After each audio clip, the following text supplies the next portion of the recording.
All right, welcome back, everyone. We're doing a bit of a different video update today. So last week, it was about a week ago, I think, when I posted an update on the RoverBot that I've been thinking about and designing.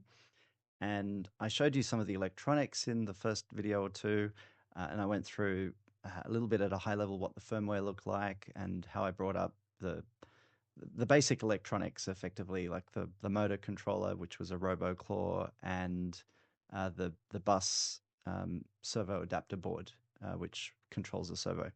And that all works nicely from my ESP32, and I was doing FreeRTOS with tasks and queues and what have you. And then I think the second video I did was a bit of an update on starting to think about the mechanical side of this, which is a big part of getting this right, making sure that I have reliable and accurate steering. And so I mocked something up to get a physical intuition for what this would look like. And that was great. That took me a couple of revisions actually to think about how a bell crank steering mechanism works and to just get all that fairly right. And then I thought, well, I'm going to have to fabricate some of this. And so it's time to learn CAD. And so last Thursday, after I posted that video, I jumped online and I went through a YouTube video tutorial, which I'll link in the description. It's excellent. And it teaches you to build a Stirling engine. And I love tutorials where you step through a piece of software like Onshape in this case, because I'm using Onshape. All the cool kids are using that apparently. So, and step through that and build something real that's useful that I would actually want to fabricate. I would love to have a little Stirling engine sitting here on a cup of coffee, using the heat difference to move an engine, right? So, and that's how I've approached learning how to do schematics and PCB layout, which I'll do another video on another time because I'm designing the power distribution electronics and board, and I'll be doing that for the control board or logic board as well. But anyway, today was an update on sort of taking this linkage idea and turning it into something that is able to be fabricated, potentially initially just with a 3D printer, but then eventually with CNC milled, machined aluminium parts for the right pieces. And so, last week I had a go at doing this, and I've been working on it. So this is what RoverBot looks like in Onshape. I've pretty much just put the finishing touches on it yesterday. So I've spent probably 2 or 3 days doing this, and it's starting to come together quite nicely. So I've been learning Onshape. I'm not an expert by any means, but I've learned enough to be able to construct something that physically and mechanically makes sense and works. Okay, so what I wanted to do was just sort of take you through how I'm thinking about this, some of the design trade-offs, some of the things that I was thinking of, and some of the problems and issues that are still unsolved. So you can see right here, you can obviously see the bell crank mechanism, which is very much like this kind of geometry, isn't it?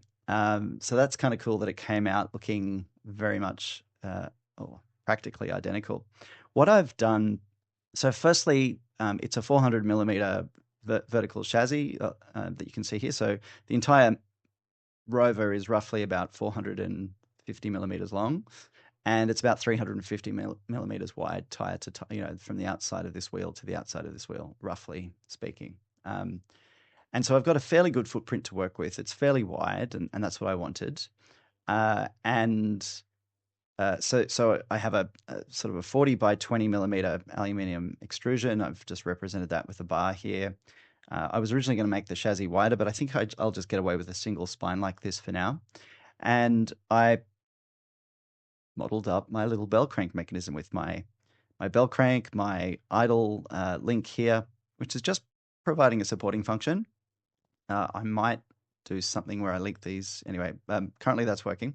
And then I have my steering bar, my 2 tie rods going into the steering arms on a little motor housing mechanism or upright or whatever you want to call that I've modeled. And I've modeled the motor volume, because the motor volume is important because you have a sweep angle when the motor moves. You need to make sure you have the right amount of clearance there and enough space for wiring and various other bits and pieces there, of course.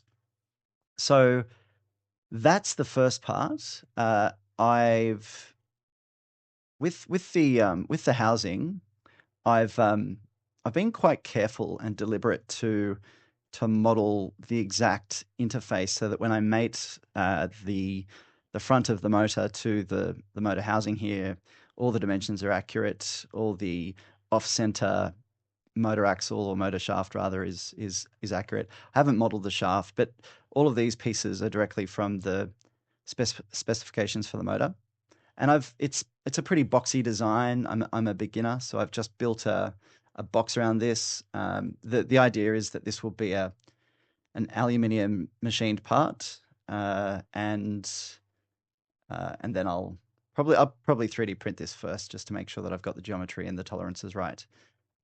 One thing I will say is for this model, I haven't done like a full engineering pass. Like I don't have all the tolerances right. I haven't put proper bearings in here for the kingpins. Sort of jumping around here a bit, aren't I? But like you can see here, I've got like it's actually a 1.2 millimeter tolerance here. That's not enough. That'll need a washer, and there'll be a proper bearing here. So that's definitely not going to be the final pass. What I've basically done is got the geometry as close to accurate as I think it will be, and then I've just made sure that all the linkages work, and physically and kinematically the model does what I would want and expect. There's some unsolved issues here.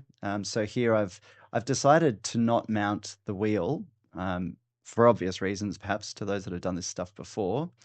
Not mount the wheel directly to the electric motor shaft. The motor shaft doesn't have any significant bearing support inside of it. None. Who knows? I haven't looked at it.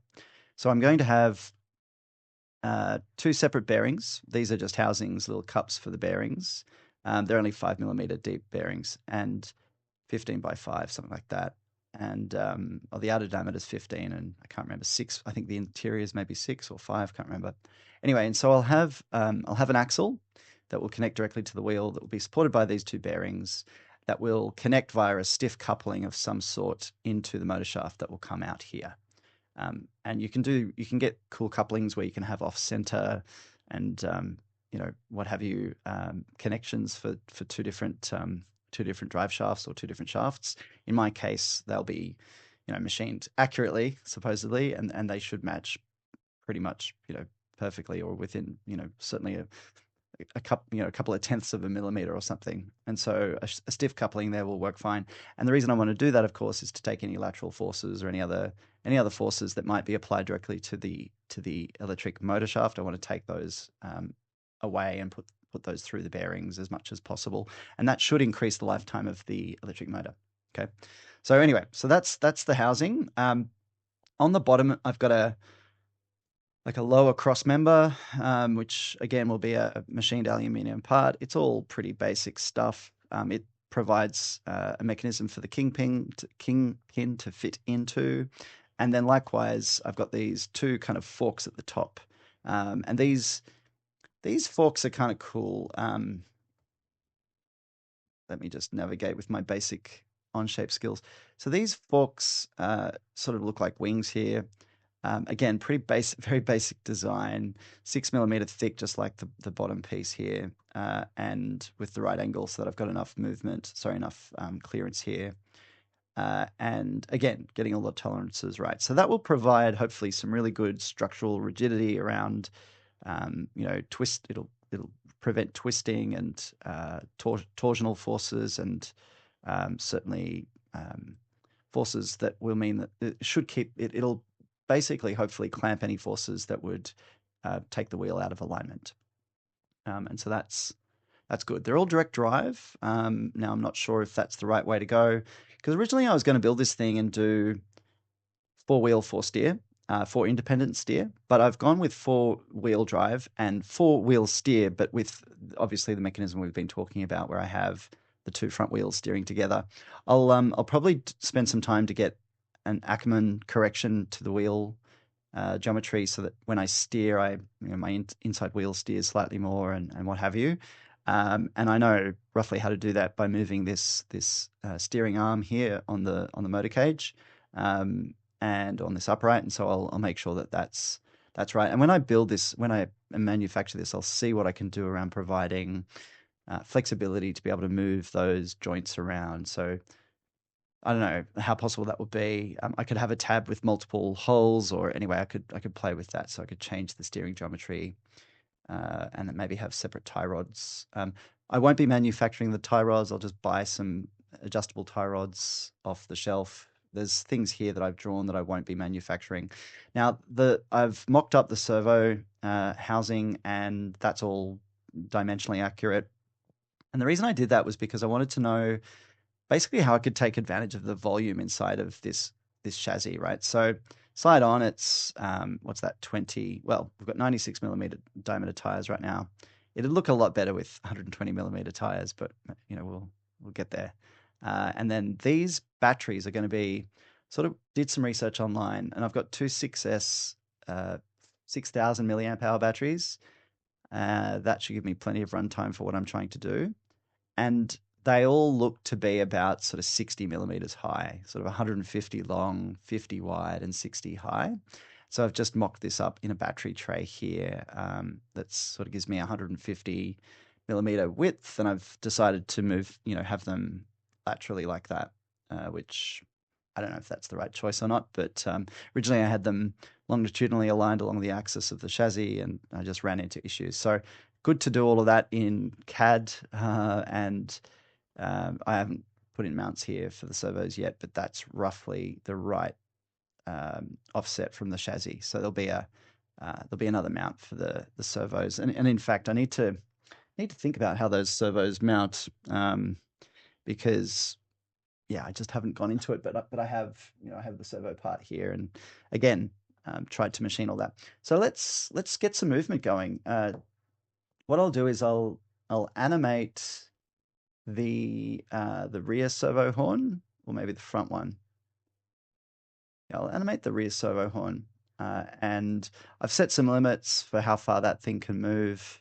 So if we get an animation going, this is what I like about Onshape, of course, is it can solve the kinematic model for the machine and the linkages. And so what I've got here is, in a very meaningful way, a mechanism that I can inspect and ensure that I have all the right clearances around the motor volume, ensure that yes, albeit we don't have the tolerances and all the right pieces here for the steering mechanism exactly right, but I can start to look at it a lot more carefully. And in my case, what I was really interested in, and the reason I mocked this up fairly carefully, was I wanted to just be very sure I understood sort of physically how this push rod will translate the servo action with. I've got a ball joint on each of these, and then the push rod will basically translate the circular motion of the servo horn or servo wheel here, which is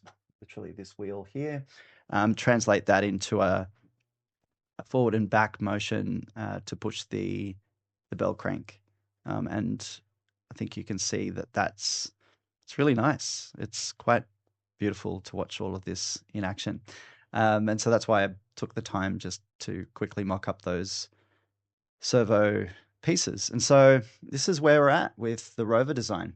A far cry, I hope you'll agree, from the little cardboard mock-up. But so the plan from here is to think about taking what I've mocked up here. Next week, I'll probably do a full kind of engineering pass, if you like, of the model. And that means cleaning up all the naming, cleaning up all the mates, making sure that they're all correct, getting all the tolerances right, ensuring that I have, all of the right bore, all the right diameter holes, making sure I have spaces for bushings and bearings, and ensuring that I know exactly what parts I'm going to buy, and I've got the specs for those, and I've translated those into the right stacks, and I'll probably build little stacks that I can reuse in the model here. Excuse me while I choke. And probably just have like a reusable stack for the kingpin bearing, and so on, right, for all the pieces. I haven't even really decided where I'm going to be putting all that sort of hardware. like I won't need bearings everywhere. Obviously, I'll have bushings in many places. And so just making sure that I've got that right and I'm happy with that. And then I won't go straight to fabricating because I'm a complete newbie with this stuff. So what I'll do is I'll take the low risk stuff. So what I'll do is I'll go and I'll I'll probably select, let's say, these pieces. It's sort of overkill to machine these, but what I might do just to get the experience is to take, the mechanism for the bell crank and turn those into the right files, send those off to PCBWay or wherever, and then get stiff aluminium parts machined for those. Low cost, low risk, and just kind of get some practice with turnaround on machining those. And then in parallel, take a more complex, more geometrically risky piece like the motor housing upright piece here and 3D print that. And I don't have a 3D printer or access to a 3D printer, so I will need to solve that. But that's not hard. I'll find a library or find somewhere where I can print those, and then I can start to put these pieces together. So I could 3D print everything that goes together to house this motor.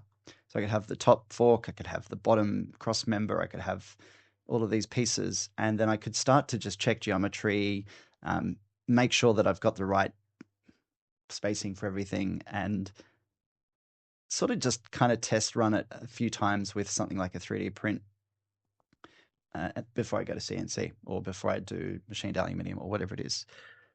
So that's the plan, folks. You'll see an update hopefully in a week if you're following along.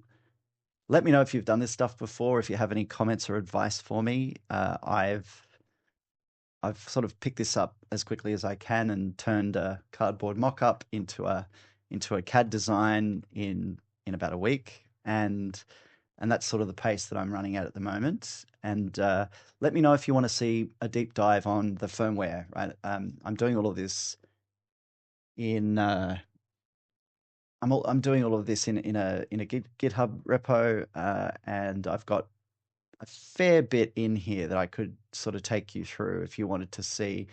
I mean, look how clean my main CPP is, my main program. It's a thing of beauty, and well, maybe not, but anyway. And I could take you through, what tasks I've used and what queues and what have you. Like basically how I've set up the firmware and how I've architected it from a software point of view. What drivers I'm using. These are my own little drivers that I've written around the core driver, which I could take you all through if you're interested. So that's the idea, folks. Like if you liked it, subscribe to join in the fun and to follow along if you want to see where this is going. Again, the plan here is much bigger than just building a four-wheel drive, four-wheel steer, RoverBot style platform. The idea is that's the baseline, and then to have a more sophisticated compute board that I can attach to this as a platform and run quite interesting experiments on. So certainly computer vision. I'll have cameras and other sensors attached. I'll be doing SLAM. I'll be doing basic odometry, and then I'll be doing visual odometry and doing closure, loop closure, so SLAM, and then I'll be doing. That's the plan anyway. And then beyond that, I have other things that I want to do that are more biologically plausible ways to navigate more intelligently, effectively give the robot more spatial reasoning skills than what you get with static SLAM systems. And so anyway, let's see. That's the plan, right? That's actually really where I want to be spending all my time, is thinking about those cool software problems and kind of robot intelligence problems. But to get there, we need a solid baseline. And I've decided, I was speaking to my brother about this the other day, and he said, you could have just bought all this stuff off the shelf and put it together as a kit. And I'm like, yeah, I could have. But if I wanted to know the tolerances and I wanted to add, I don't know, another encoder here or something, that wouldn't be so easy. And so having the ability to build this sort of from ground up and learn things from first principles, then I will know what slack is in the system, or what tolerances I have, or how to add additional sensors simply and efficiently and quickly, rather than trying to retrofit things. Going with kits like that, I think certainly gets you started faster, but it makes changing things a lot harder. And as complexity grows, that just becomes harder and harder. And so at least I should own the full stack from hardware, electronics up into software, and as I add in the machine learning and AI components and computer vision components, that's where it starts to get interesting. So it's been a bit of a longer video than I'd planned. So thanks for listening in, and follow along for the next one. See you then.